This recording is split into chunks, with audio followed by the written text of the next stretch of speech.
Selamat pagi jemaat sekalian. Kita patut bersyukur kepada Tuhan. Dia begitu mengasihi setiap kita, memberi kesempatan kepada setiap kita untuk boleh bersama-sama beribadah. Kami mengundang jemaat berdiri, kita akan menenangkan hati kita memasuki saat teduh.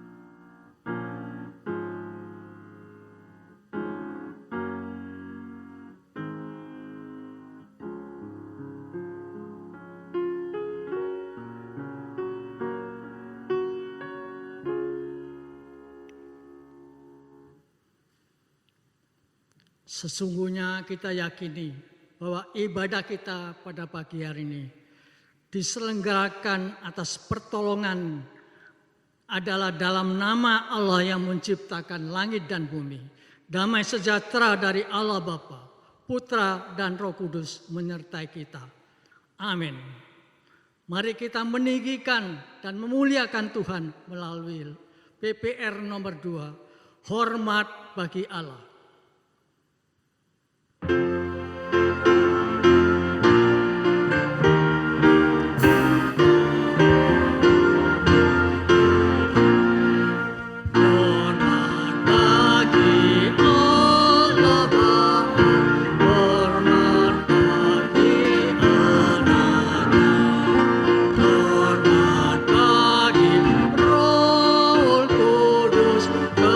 Ketiganya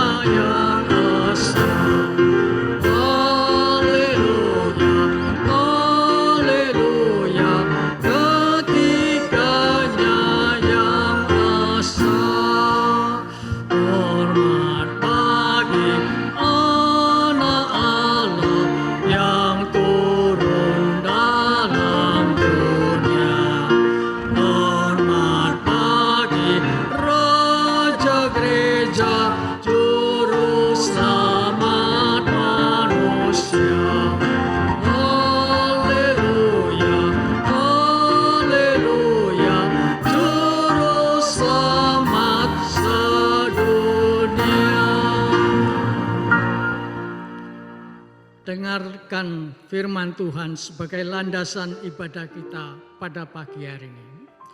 Yang kita ambil di dalam Ibrani 13 ayat 15. Demikian firman Tuhan. Sebab itu marilah kita oleh Dia senantiasa mempersembahkan korban syukur kepada Allah, yaitu ucapan bibir yang memuliakan namanya. Demikian firman Tuhan. Kami persilahkan jemaat duduk kembali. Kita akan menaikkan pujian sejak timur dari barat. Kita akan menyanyi sebanyak 2 kali. Yang kedua dengan sikap berdiri.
Haleluya.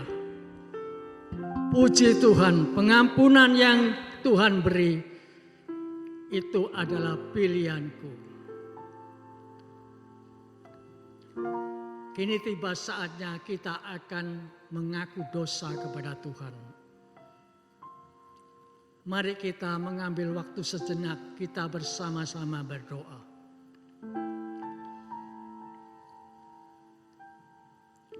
Dengan segala kerendahan hati kami datang kepadamu.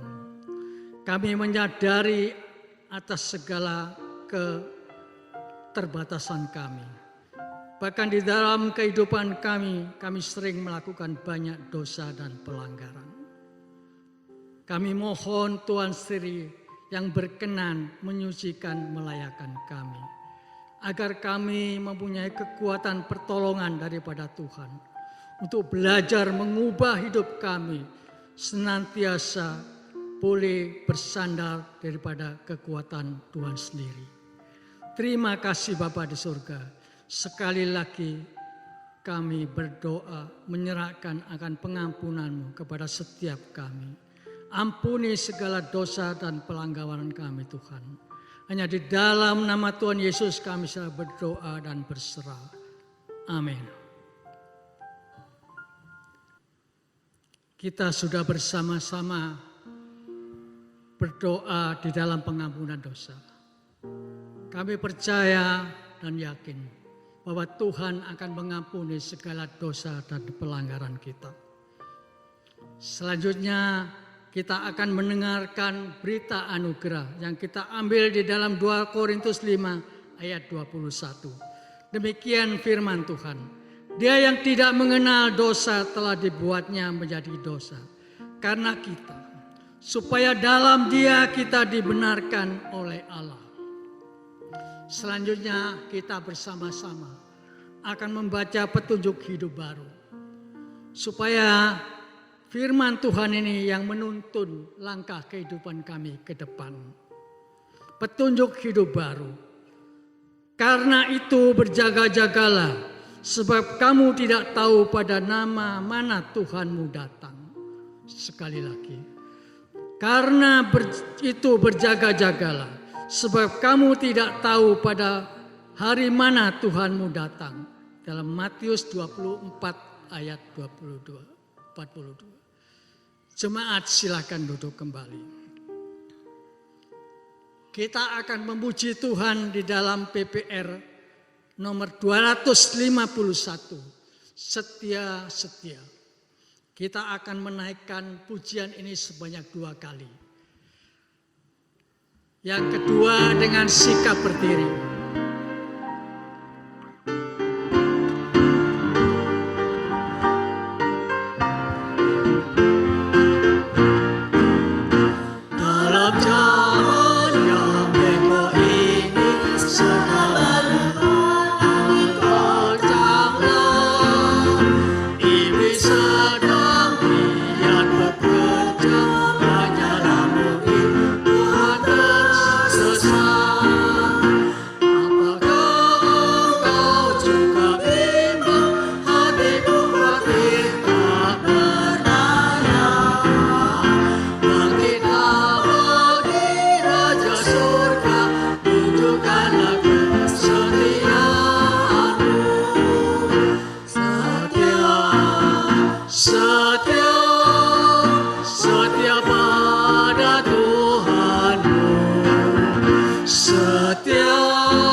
Kedua dengan sikap berdiri.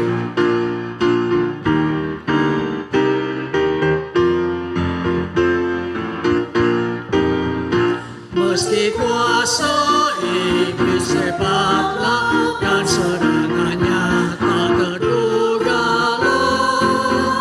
jangan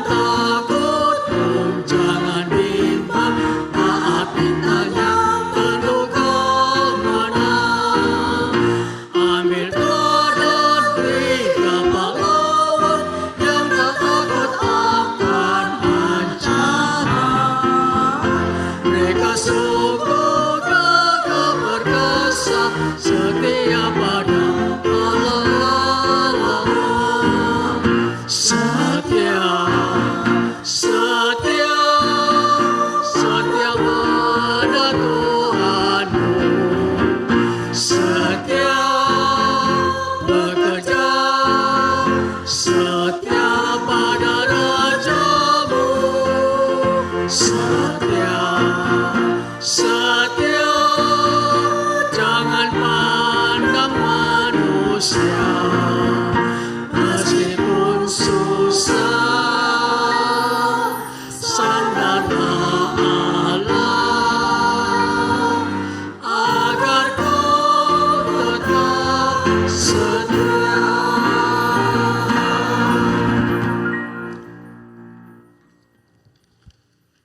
Kini tiba saatnya kita akan menerima firman Tuhan yang akan disampaikan oleh Pendeta Terti Usanto.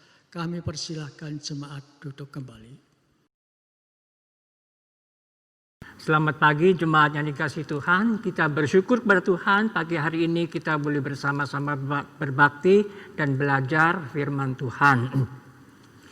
Tema pagi hari ini yang diberikan pada saya yaitu tanda-tanda akhir zaman. Saya mengajak saudara membuka Alkitab dari Injil Matius pasal 24 ayat 3 sampai 14. Akan saya bacakan Injil Matius pasal 24 ayat 3 sampai 14. Demikian bunyinya. Ketika Yesus duduk di atas bukit Zaitun, datanglah murid-muridnya kepadanya untuk bercakap-cakap sendirian dengan dia. Kata mereka, katakanlah kepada kami bila manakah itu akan terjadi dan apakah tanda kedatanganmu dan tanda kesudahan dunia. Jawab Yesus kepada mereka, waspadalah supaya jangan ada orang yang menyesatkan kamu. Sebab banyak orang akan datang dengan memakai namaku dan berkata, akulah Mesias, dan mereka akan menyesatkan banyak orang. Kamu akan mendengar deru perang atau kabar-kabar tentang perang. Namun berawas-awaslah, jangan kamu gelisah, sebab semuanya itu harus terjadi, tetapi itu belum kesudahannya. Sebab bangsa akan bangkit melawan bangsa dan kerajaan melawan kerajaan. Akan ada kelaparan dan gempa bumi di berbagai tempat. Akan terjadi semuanya, tetapi semuanya itu barulah permulaan penderitaan menjelang zaman baru. Pada waktu itu kamu akan diserahkan supaya disiksa, dan kamu akan dibunuh dan akan dibenci semua bangsa oleh karena namaku. Dan banyak orang akan murtad dan mereka akan saling menyerahkan dan saling membenci. Banyak nabi palsu akan muncul dan menyesatkan orang banyak. Dan karena makin bertambahnya kedurhakaan, maka kasih kebanyakan orang akan menjadi dingin. Tetapi orang yang bertahan sampai pada kesudahannya akan selamat. Dan Injil kerajaan ini akan diberitakan di seluruh dunia menjadi kesaksian bagi semua bangsa. Sesudah itu barulah tiba kesudahannya. Saudara sekalian, ini adalah percakapan Tuhan Yesus dengan murid-muridnya. Sebelumnya, tatkala mereka keluar dari bait Allah, dan banyak orang Yahudi itu memegahkan bait Allah. Namun Tuhan Yesus berkata, kamu lihat bait Allah itu begitu megah, tapi dia tidak lama lagi akan diruntuhkan. Tuhan Yesus bernubuat, tidak ada batu yang bertumpukan di atas batu lagi. Dan memang nubuatan Tuhan Yesus itu digenapi pada tahun 70 Masehi. Namun murid-murid belum mengerti apa yang diungkapkan Tuhan.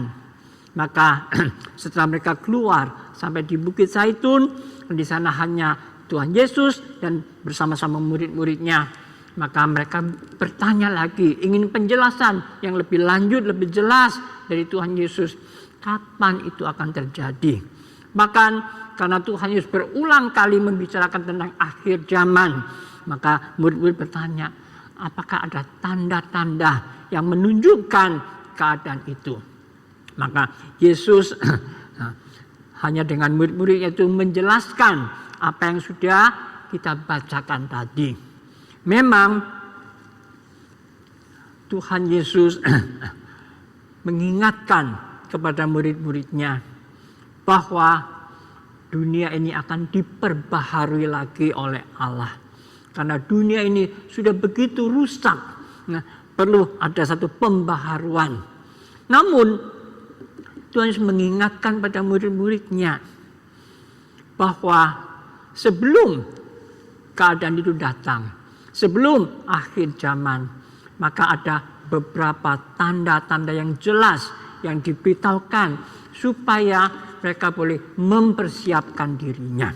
Nah, di sini saya akan menyimpulkan dari bacaan yang kita tadi baca, dan sehingga kita mempunyai satu gambaran secara keseluruhan, ya, sehingga kita juga tahu bahwa apa yang diungkapkan Tuhan Yesus waktu itu bukan sekedar terjadi waktu Bait Allah dihancurkan pada tahun 70 oleh pasukan Romawi. Namun nubuatan Tuhan Yesus tentang akhir zaman itu berkaitan dengan keadaan sekarang. Karena Tuhan Yesus setelah naik ke surga, dia berjanji dia akan datang kedua kalinya. Belum lama yang lalu kita sudah memperingati tentang kenaikan Tuhan, bukan? Nah, waktu itu orang-orang Galilea menengadah ke atas, melihat bagaimana Tuhan Yesus terangkat. Tatkala mereka melihat itu, maka muncullah malaikat dan mengatakan kepada murid-muridnya bahwa kau sekarang melihat dia terangkat seperti itu, nantinya dia akan datang juga dengan kemuliaannya. Nah, kemuliaan itulah yang Tuhan nyatakan pada kedatangan yang kedua kali. Nah, sebelum kedatangan yang kedua kali itulah, maka Tuhan memberikan tanda-tanda kepada murid supaya mereka siap. Mereka tahu tanda-tanda itu. Yang pertama, di sini ada 3 kali, ya, di dalam ayat yang kita baca tadi ada 3 kali dikatakan penyesatan atau menyesatkan. Artinya sebelum Tuhan Yesus datang, sebelum akhir zaman, ada banyak hal yang terjadi yang akan menyesatkan kita, yang akan membingungkan kita. Selain peristiwa-peristiwa yang terjadi, yang lebih penting lagi dikatakan bahwa akan munculnya nabi-nabi palsu. Akan munculnya orang-orang yang menamakan dirinya sebagai Mesias, sebagai Kristus, sebagai juru selamat.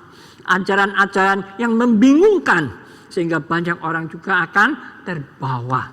Nah, di sini Tuhan Yesus pertama kali langsung menjelaskan kepada murid-muridnya, waspadalah. Waspadalah pada pengajaran-pengajaran yang menyesatkan. Selain itu, yang dikatakan hal yang menyesatkan itu juga mengenai situasi. Keadaan-keadaan yang terjadi, peristiwa-peristiwa yang menakutkan itu, ya, seringkali juga akan menjadikan kita gelisah, ya, menjadikan kita takut, khawatir, dan macam-macam. Nah, saudara, tatkala kita membaca bagian ini, kita melihat di sekitar kita sekarang ini, apa yang dinubuatkan Tuhan Yesus di sini sudah banyak kenyataan. Hari ini kita melihat banyak orang yang menamakan dirinya sebagai juru selamat, sebagai tokoh-tokoh yang akan menyelamatkan dunia. Bahkan banyak orang yang menamakan dirinya sebagai hamba Tuhan, melakukan hal-hal yang ajaib, yang aneh-aneh, tapi itu tidak dari Tuhan. Mereka hanya ingin meninggikan diri sendiri, bahkan mereka menggunakan kuasa-kuasa gelap, melakukan mujizat-mujizat. Nah, kalau kita tidak ada dasar yang teguh dalam kebenaran firman Tuhan, kita akan terbawa, kita akan terbuai, dan kita mudah akan mengikutinya. Kalau saudara melihat kita sekarang ini di dalam situasi atau kondisi yang sangat sulit, ya, karena terjadinya pandemi COVID ini, ya, banyak hamba-hamba Tuhan, ya, yang menamakan diri adalah utusan dari Allah, bahkan mereka berkuasa bisa menghentikan ini dan itu. Tapi nyatanya gagal semua. Bahkan mereka sendiri kehilangan nyawanya. Seketika itu juga untuk membuktikan bahwa apa yang mereka ajarkan, yang mereka katakan itu tidak benar. Maka itulah kita sebagai anak-anak Tuhan, kita perlu hati-hati, perlu waspada. Di sini Tuhan Yesus mengingatkan kepada kita. Kita harus waspada kepada ajaran-ajaran yang menyesatkan. Kita harus waspada kepada situasi yang menjadikan kita khawatir dan takut. Ingatlah, kita adalah anak-anak Tuhan, kita adalah milik Tuhan. Maka Tuhan akan tetap memelihara walaupun situasi betapa buruknya. Bagaimana keadaannya, kita tetap tidak luput di dalam pemeliharaan Tuhan. Jadi yang pertama yang perlu kita ketahui.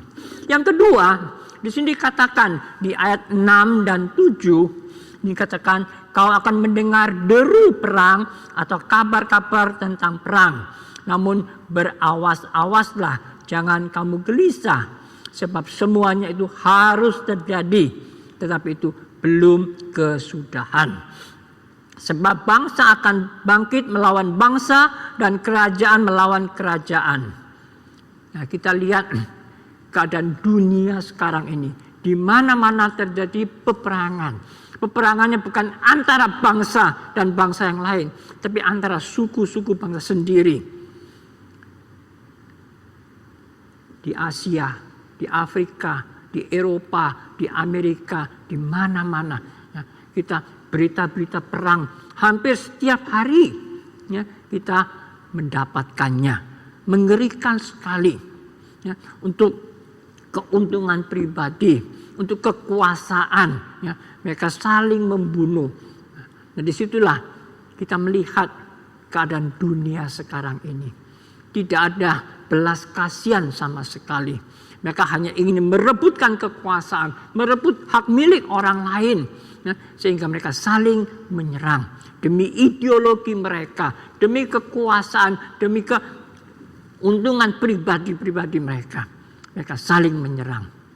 Saudara sekalian, antara negara dan negara, sesama bangsa pun ya, kita melihat. Di sini Tuhan mengingatkan itu harus terjadi. Dan merupakan satu kenyataan. Ya, bukan omong kosong saja, tidak. Ya, namun nubuatan-nubuatan Yesus itu sudah ada di depan mata kita. Ya, setiap hari kita baca koran, kita mendengar berita yang disampaikan peperangan. Tidak ada perdamaian. Yang ketiga, di ayat 7 di sini dikatakan akan ada kelaparan dan gempa bumi di berbagai tempat. Sungguh satu realita. Kita akan melihat di seluruh dunia, di mana saja hampir tiap hari terjadi bencana alam. Entah itu ombak, badai, tanah longsor, gempa bumi, dan macam-macam. Ya, belum ditambah lagi penyakit yang sekarang kita hadapi. Dikatakan seluruh dunia kena dampaknya dari COVID ini. Saudara sekalian, nah itulah yang Tuhan ingatkan kepada kita. Semua itu terjadi. Ya. Jadi itu juga merupakan satu peringatan ataupun tamparan dari Tuhan sendiri kepada kita. Karena selama ini manusia tidak takut pada Tuhan. Manusia ingin menyombongkan diri, meninggikan diri, bahkan menyamakan diri dengan Tuhan. Sama sekali tidak ada hormat kepada Tuhan. Maka disinilah Tuhan mengajarkan ya, melalui penyakit, melalui bencana, supaya manusia sadar dan manusia mau berpaling kembali pada Tuhan. Alkitab dengan jelas mengatakan bahwa Allah membenci orang yang sombong, yang tinggi hatinya. Allah hanya mengaruniakan, akan meninggikan orang yang rendah hati. Melalui penyakit, melalui bencana alam, melalui apa yang terjadi di sekitar kita, yang mendatangkan atau penderitaan bagi kita, supaya kita tahu bahwa terbatasnya manusia, ya, alangkah lemahnya manusia. Sehingga kita mau merendahkan diri dan kembali pada Tuhan. Dan melalui kejadian-kejadian ini, Tuhan mengingatkan kepada kita supaya kita menata kembali ya hubungan kita dengan Tuhan. Konsep tentang Allah. Hari ini banyak orang menganggap tidak ada Allah. Alkitab mengatakan bukannya pikirannya tidak bisa menerima, tetapi hatinya yang keras, ya, yang dengan sengaja menunjukkan kebodohannya, mereka menyangkal Allah. Tuhan menginginkan melalui semua peristiwa terjadi itu supaya kita menata kembali konsep hidup kita, konsep nilai kita, supaya kita kembali pada tuntutan atau keinginan dari Tuhan sendiri. Selanjutnya dikatakan di ayat 9, pada waktu itu kamu akan diserahkan supaya disiksa dan kamu akan dibunuh dan akan dibenci semua bangsa oleh karena namaku.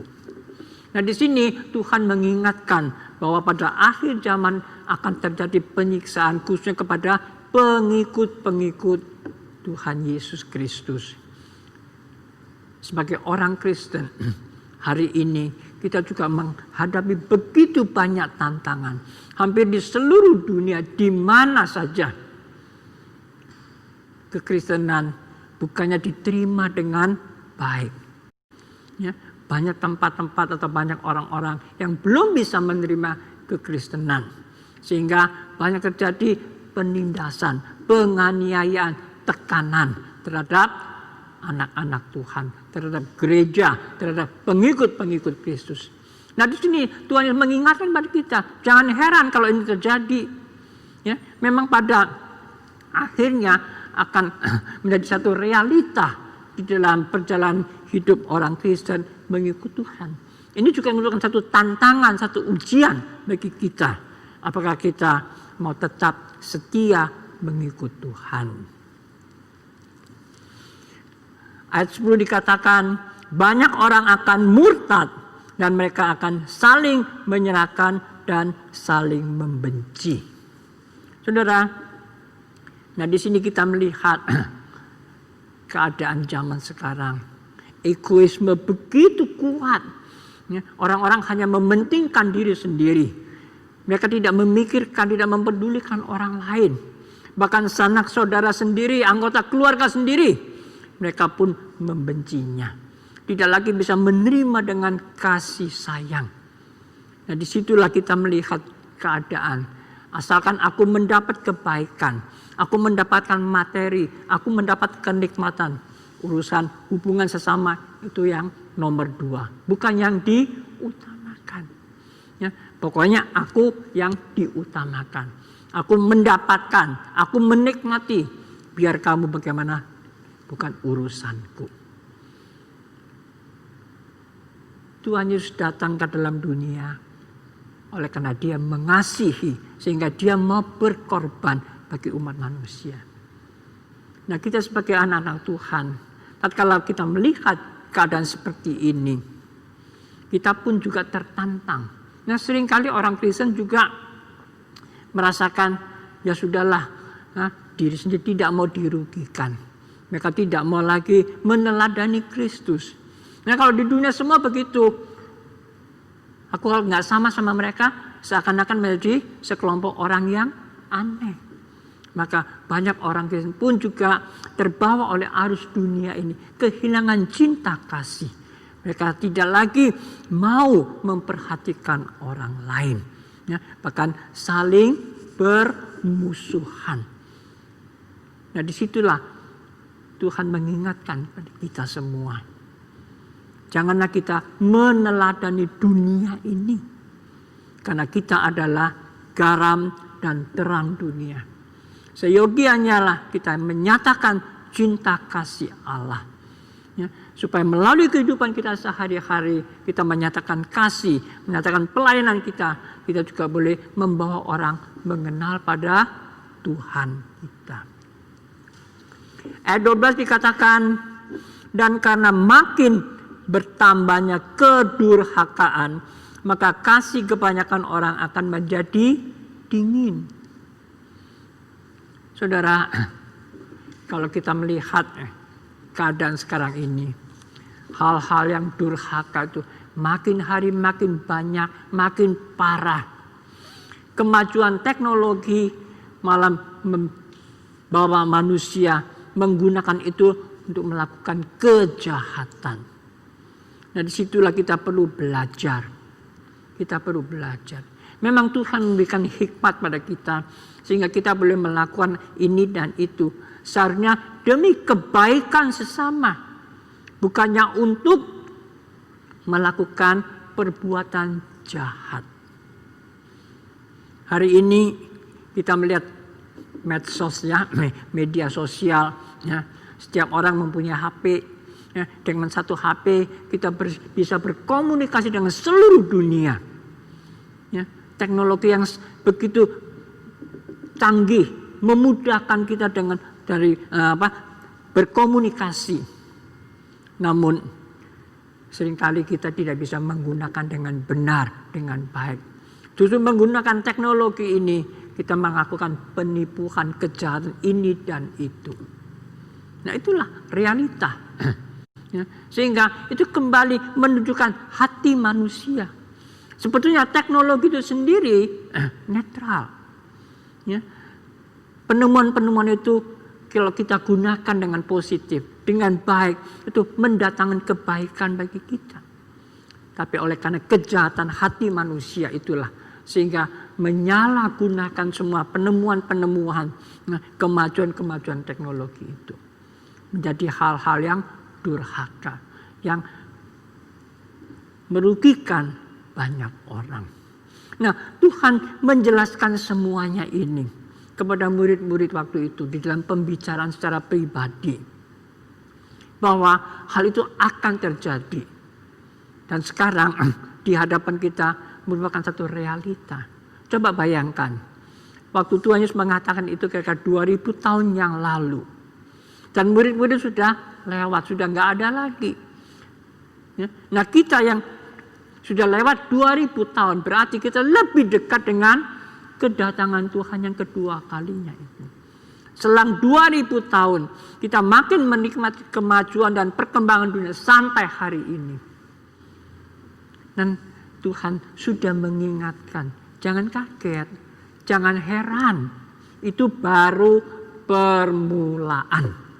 Ayat 8 di sini katakan, akan tetapi semuanya itu barulah permulaan penderitaan menjelang zaman baru. Jadi kalau hari ini kita sudah menghadapi tantangan-tantangan ini. Dan semua yang dikatakan Tuhan Yesus sudah terjadi di sekitar kita. Nah, jelaslah. Kita nggak usah kaget. Ya. Tuhan sudah mengatakan itu baru permulaan. Apa artinya? Berarti keadaannya akan lebih parah lagi. Nah, itu merupakan satu proses menuju kehancuran akhir dari zaman ini. Namun satu penghiburan bagi kita. Satu penghiburan bagi kita. Walaupun kita dalam situasi kondisi yang seperti ini. Yang begitu parah, yang begitu berat, yang begitu menyakitkan, menyusahkan, menderitakan kita. Walaupun itu merupakan satu awal, permulaan. Dan kita sekarang ya di bagian akhir. Mungkin kita akan merasakan penderitaan yang paling berat itu nanti. Ada dua hal yang menjadi satu dorongan bagi kita. Di sini dikatakan, ayat 4 dikatakan kita harus waspada. Ya, ayat 5 pun dikatakan waspada. Ya, karena mengingatkan pada kita. Bagi orang yang selalu waspada, ya selalu tanggap, ya. Jadi tidak sampai kita kemudian lalai atau kemudian tidak tanggap dengan situasi, maka kita akan tidak siap untuk menghadapinya. Tapi kalau kita waspada, kita selalu dalam kondisi yang tanggap, ya, apapun yang terjadi, kita pun siap menghadapinya. Bahkan di sini dikatakan, ayat 13 dikatakan, tetapi orang yang bertahan sampai pada kesudahannya akan selamat. Oleh karena kewaspadaan kita tadi, oleh karena kejelihan kita itu tadi, dan kita bersandar pada anugerah Tuhan, kita bisa menghadapinya. Dan kita bertahan sampai pada kesudahannya. Maka kita akan diselamatkan. Nah, inilah yang menjadi penghiburan pada kita. Allah kita adalah Allah yang berbelas kasihan. Yang penuh dengan rahmat. Yang senantiasa memperhatikan kehidupan kita. Dia tidak pernah meninggalkan kita. Jadi kalau kita mempunyai satu sikap, satu hati yang terus mendekatkan diri kita kepada Tuhan. Dan selalu dekat dengan Tuhan, kita akan memperoleh kekuatan. Kita memperoleh ketabahan. Dan bahkan kita mendapatkan pengharapan. Karena janji-janji Tuhan tidak pernah luput. Tidak pernah gagal. Apa yang Tuhan katakan, Dia akan menyertai kita sampai pada kesudahan bumi ini. Di dalam Tuhan Yesus memberikan amanat kepada murid-muridnya sebelum Dia naik ke surga. Yang disebut sebagai amanat agung. Tuhan Yesus mengatakan, pergilah ke seluruh bumi. Jadikanlah semua orang muridku. Maka aku akan menyertai engkau sampai pada kesudahan. Nah, di sini dikatakan ayat 14. Dan Injil kerajaan ini akan diberitakan di seluruh dunia menjadi kesaksian bagi semua bangsa. Sesudah itu barulah tiba kesudahannya.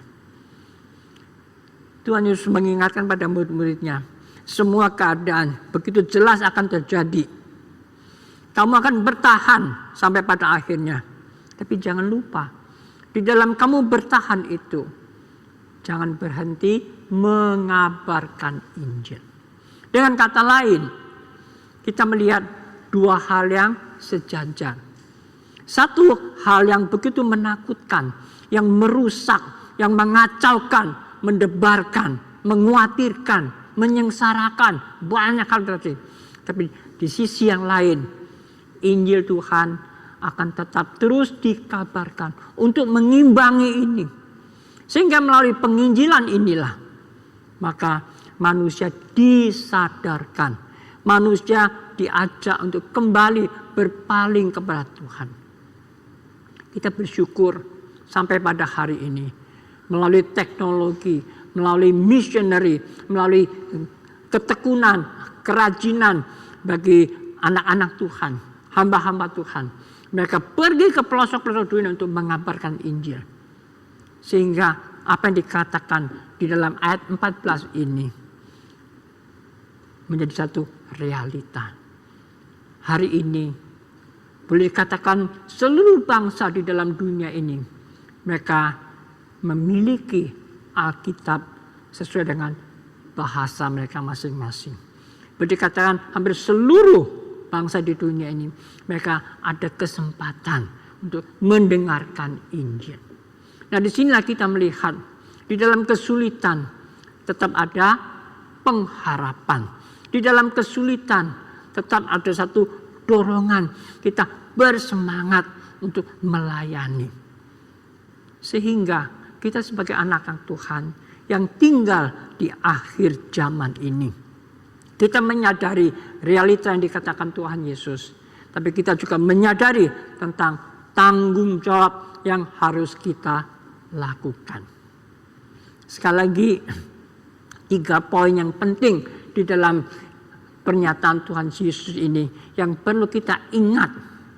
Yang perlu kita ingat, 3 poin. Yang pertama, kita harus waspada pada hal-hal yang menyesatkan.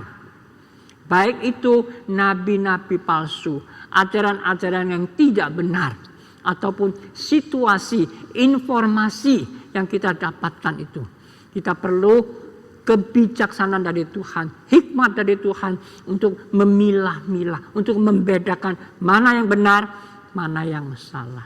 Nah, kita sebagai anak-anak Tuhan Jangan sampai kita terbawa oleh arus yang menyesatkan itu. Kita perlu menghadang. Ya, jika perlu kita melawan mereka. Sehingga kebenaran, hal yang benar harus kita pegang teguh. Yang kedua, kita menyadari apa yang dikatakan Tuhan Yesus semuanya itu merupakan satu permulaan. Nah, kita sekarang di dalam proses, ya, dalam proses kesudahan itu belum selesai. Ya, kita masih dalam tahapan. Walaupun nantinya kita tahu makin parah. Tapi firman Tuhan mengatakan kita harus bertahan sampai pada akhirnya. Dan tentunya bukan mengandalkan diri sendiri. Kita tidak mampu. Kita lemah. Ya, kita sadar itu kondisi manusia itu. Tapi ingatlah janji Tuhan. Dia akan menyertai kita sampai pada kesudahan bumi ini. Kita bersyukur hari ini kita di dalam keadaan seperti ini. Ya, kita bisa menyaksikan perubahan-perubahan dunia ini. Walaupun dari satu sisi itu menakutkan, ya, mengkhawatirkan. Kadang-kadang kita merasakan tidak berdaya, entah mau bagaimana. Tapi di sisi yang lain diingatkan supaya kita senantiasa mendekatkan diri kita kepada Tuhan. Di dalam Mazmur dikatakan hanya dekat pada Tuhanlah kita memperoleh kekuatan. Karena disitulah adalah sumber keselamatan kita. Kita bersyukur biarlah melalui firman pada pagi hari ini yang kita renungkan, kita boleh dikuatkan kembali dan kita boleh terus mawas diri. Dan biarlah firman Tuhan terus mengarahkan pemikiran kita, jalan kita. Sampai pada akhirnya kita menjadi seorang pemenang. Bahkan pemenang yang boleh terus memuliakan nama Tuhan dan menjadi berkat bagi banyak orang. Mari kita berdoa. Tuhan Bapa kami dalam surga, kami bersyukur kalau pagi hari ini melalui pembicaraan Tuhan Yesus dengan murid-murid mengingatkan kita di dalam keadaan akhir zaman. Kami bersyukur Tuhan firman-Mu boleh menyadarkan kami, boleh membuka pemikiran kami sehingga kami boleh melihat realita di sekitar kami. Tolonglah kami Tuhan sehingga kami senantiasa bersandar pada anugerah dan kekuatan dari Tuhan untuk menghadapi tantangan di akhir zaman ini. Peliharakanlah anak-anak-Mu Tuhan dan sertai mereka, berikan mereka penghiburan, kekuatan dan kasih karunia-Mu. Dalam nama Tuhan Yesus kami berdoa. Amin. Terima kasih kepada Pendeta Terti Usanto yang sudah menyampaikan firman Tuhan. Kiranya Tuhan Sri Yang Bure memberkati pelayanannya. Kami persilakan jemaat berdiri, kita akan mengikrarkan tekad iman kita di dalam pembacaan pengakuan iman rasuli. Pengakuan iman rasuli. Aku percaya kepada Allah, Bapa yang Maha Kuasa, Khalik langit dan bumi, dan kepada Yesus Kristus, anaknya yang tunggal Tuhan kita, yang dikandung dari Roh Kudus, lahir dari anak darah Maria, yang menderita sengsara di bawah pemerintahan Pontius Pilatus, disalibkan, mati dan dikuburkan, turun ke dalam kerajaan maut. Pada hari yang ketiga, bangkit pula dari antara orang mati, naik ke surga, duduk di sebelah kanan Allah, Bapa yang Maha Kuasa. Dan dari sana ia akan datang untuk menghakimi orang yang hidup dan yang mati. Aku percaya kepada Roh Kudus, gereja yang kudus dan am, persekutuan orang kudus, pengampunan dosa, kebangkitan tubuh, dan hidup yang kekal. Amin. Kami persilahkan jemaat duduk kembali. Selanjutnya kita akan naikkan pujian PPR nomor 82. Hitung berkat-Mu Demikian kita akan menaikkan pujian ini sebanyak 2 kali. Dan pada bait yang kedua dengan sikap berdiri.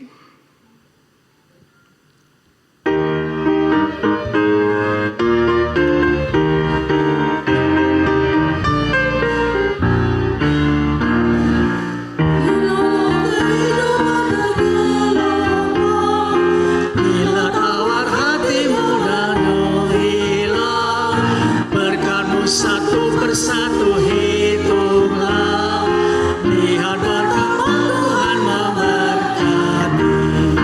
Hitunglah berkatmu semuanya, jangan ada yang terlupakan. Berkat Tuhan semua hitunglah, nanti kau tercengang lihat jumlahnya. Kami persilakan jemaat berdiri, kita akan menyanyikan bait yang kedua. Apakah hatimu takut dan khawatir? Apakah kau pikul salib yang berat? Hitung berkatmu dan ingat janjinya. Hilang cemas dan hatimu tenanglah. Hitunglah berkatmu semuanya, jangan ada yang terlupakan. Berkat Tuhan semua itulah, nanti kau tercengang lihat jumlahnya.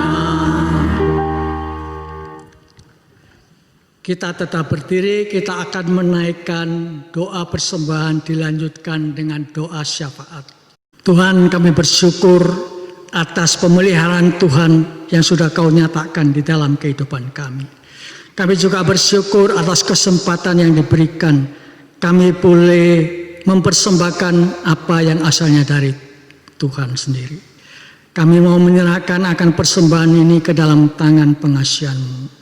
Sucikan, layakkan, sehingga boleh menjadi alat pelebaran kerajaan Allah melalui gereja kami. Berkati akan setiap tangan-tangannya yang sudah mempersembahkan, maupun mereka yang belum sempat mempersembahkan. Ajarkan kami menghitung hari-hari ke depan, supaya kami dengan bijaksana boleh melakukan hal-hal yang baik, untuk boleh melakukan persembahan yang terbaik bagi Tuhan sendiri. Terima kasih Bapa di surga. Sekali lagi, sucikan dan layakan persembahan ini. Terima kasih Bapa di surga. Kami berdoa berserahnya hanya di dalam nama Tuhan Yesus kami sudah berdoa. Amin. Kami berdoa pada negara dan bangsa ini, supaya melalui akan kesempatan yang diberikan oleh Tuhan kepada setiap kami. Teristimewa kami serahkan akan Presiden yang boleh memimpin bangsa ini. Berikanmu beliau akan hikmat daripada Tuhan sendiri. Boleh mengadakan peraturan-peraturan untuk bagaimana mengatasi akan suasana, situasi, kondisi di dalam negara kami. Di mana negara kami mengalami musibah di dalam wabah COVID-19. Namun kami percayakan semua itu ke dalam tangan Tuhan. Tuhan sendiri akan tetap berkarya di tengah-tengah negara dan bangsa ini, melalui akan setiap masyarakat yang ada di seluruh Indonesia ini. Boleh mentaati akan peraturan yang boleh diadakan oleh pemerintah, sehingga melalui akan kesempatan yang diberikan, kami boleh mau menyerahkan akan langkah-langkah di dalam pencegahan maupun mengatasi akan wabah COVID-19 ini, supaya cepat berlalu dan segera mungkin dipulihkan kembali di dalam keadaan seluruh masyarakat yang ada di seluruh aktivitas kehidupannya. Terima kasih Bapa di surga. Kami juga berdoa bagi sebagian jemaat-Mu yang mengalami lemah tubuh. Kami pertaruhkan setiap mereka satu persatu ke dalam tangan Tuhan. Tuhan sendiri yang boleh menjamah menolong mereka, memberikan belas kasihan kepada setiap mereka, supaya mereka dapat dipulihkan kembali di dalam kesehatan mereka. Tuhan juga melawat akan setiap jemaat-Mu yang ada. Mungkin di dalam kesulitan usaha kami, mungkin di dalam usaha sekolah anak-anak kami serahkan sepenuhnya ke dalam tangan Tuhan. Tuhan sendiri yang mengetahui segala keberadaan kami. Tuhan sendiri yang mengetahui segala keterbatasan kami. Kami mau menyerahkan semuanya di dalam tangan Tuhan. Tuhan berbakti, Tuhan sendiri yang boleh menolong setiap kami. Terima kasih Bapa di surga. Sekali lagi kami masih banyak doa-doa yang belum sempat kami naikkan kepadamu. Namun Tuhan sendiri yang mengetahui segala kebutuhan kami. Agar kami tetap menantikan segala rencana dan jawaban Tuhan kepada setiap kami. Terima kasih Bapa di surga. Kami berdoa berserah. Hanya di dalam nama Tuhan Yesus kami bisa berdoa dan berserah. Kita akan segera mengakhiri ibadah kita pada pagi hari ini. Kami persilahkan jemaat berdiri, kita naikkan doksologi. Selanjutnya doa berkat akan dibawakan oleh Pendeta Terti Usanto.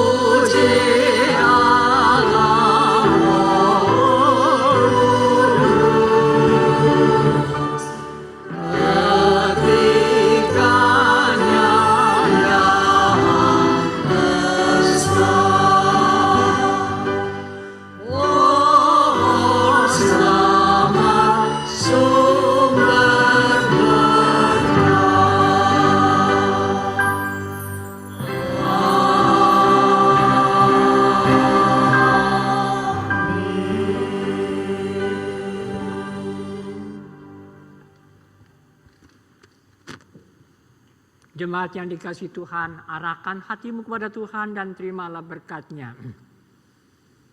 Kiranya kasih karunia Allah Bapa yang kekal dan kelimpahan anugerah dan kebenaran di dalam Tuhan Yesus Kristus Juru Selamat kita, pertolongan, penghiburan dan kekuatan Allah Roh Kudus senantiasa mengawali langkah kehidupanmu saat ini sampai Maranatha. Amin.